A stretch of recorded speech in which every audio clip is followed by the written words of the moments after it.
안녕하세요. 현직 공인중개사 우리들 아파트입니다. 양도소득세 비과세 기준이 9억에서 12억 원으로 상향된다고 합니다. 이제 1주택자들이 집을 팔 때 실거래 양도가격 12억 원까지는 세금이 없는 건데요. 종부세도 좀 조절이 필요하지 않을까요?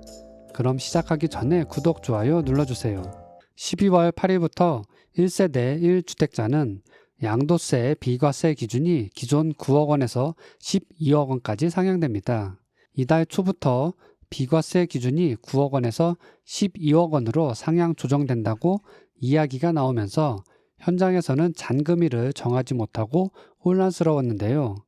내일부터 12억 원으로 상향 조정되면서 더 이상 매매 잔금일을 미룰 이유가 없어졌습니다. 예를 들어 6억 원에 매매했던 아파트를 11억 원에 팔아 시세 차익이 5억 원이 생겨도 세금을 낼 필요가 없게 됐습니다.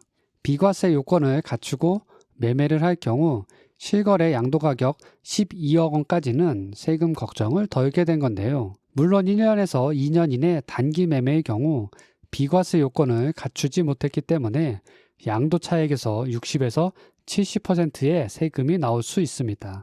역시나 부부가 각각 부동산을 소유해 1세대 2주택일 경우에도 양도 차익에 따른 세금이 나올 수 있습니다. 일부에서는 1세대 1주택자가 기존 집을 팔고 인근에 좀 더 좋은 곳으로 이사를 가야 할 때 세금으로 돈을 다 내고 나면 갈아타기 할 방법이 없다고 했는데 12억 원 내외의 집으로 갈아타기 할 경우 이런 부담을 덜게 됐습니다. 물론 서울의 평균 집값이 12억 원을 넘었고 강남의 이름난 아파트들은 40에서 50억 원을 넘어가는 곳도 생겨났기에 이번 조치도 부족하다는 분들도 있지만 전국의 대다수 집주인들이 10억 원 이내의 집을 소유하고 있다는 점을 감안한다면 그나마 다행이 아닐까 합니다. 서울과 달리 경기도 아파트 평균 매매 가격은 이제 6억 원을 넘었습니다.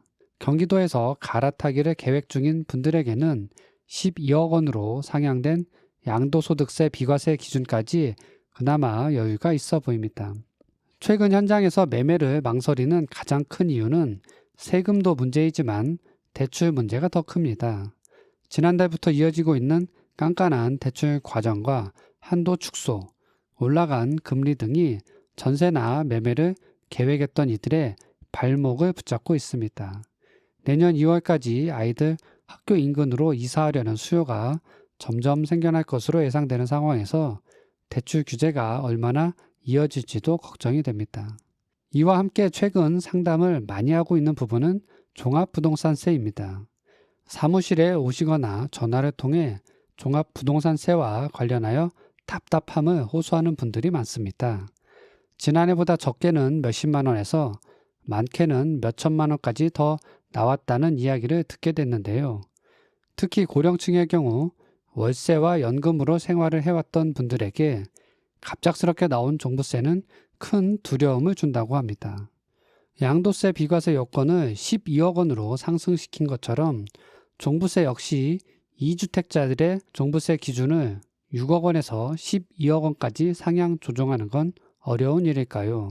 상위 2%의 고가주택을 소유한 사람들에게만 세금을 부과하기 위해 만든 정책이 종부세입니다. 부동산 투기가 아닌 투자와 노후 대비용으로 실거주 한 채와 월세 임대용 한 채를 가지고 있는 분들에게는 그만큼의 보상은 필요하지 않을까 하는 개인적인 생각입니다. 세 채 이상의 다주택자라면 어쩔 수 없지만 남들보다 어떻게든 아껴 쓰고 힘들게 모은 돈으로 2주택을 사둔 분들 중에는 재산세나 임대주택 유지 보수 비용만으로도 빠듯하다는 분들도 있습니다. OECD 국가 중에서도 노후 대비가 잘 안 되기로 유명한 우리나라 현실에서 세금을 내기 위해 대출을 받아야 하는 상황이 계속 이어지는 건 문제가 아닐까요? 아울러 고가주택의 기준 역시 12억 원 혹은 15억 원으로 통일을 시켜 재산세나 양도세, 종부세는 물론이고 주택담보대출 기준이나 중도금 대출의 기준을 이해하기 쉽게 해줄 필요가 있습니다. 각각의 기준이 모두 제각각이다 보니 현장에서도 혼란스러운데 부동산 세금 관련 내용을 모르는 개개인들 입장에서도 불만이 많습니다. 양도소득세 기준 상향 소식과 함께 최근 상담 건수가 늘고 있는 종합부동산세에 대한 개인적 생각을 정리해 봤습니다. 내년에는 종부세가 좀 더 현실화되길 바라며 마지막으로 구독, 좋아요 부탁드립니다. 시청해 주셔서 감사합니다.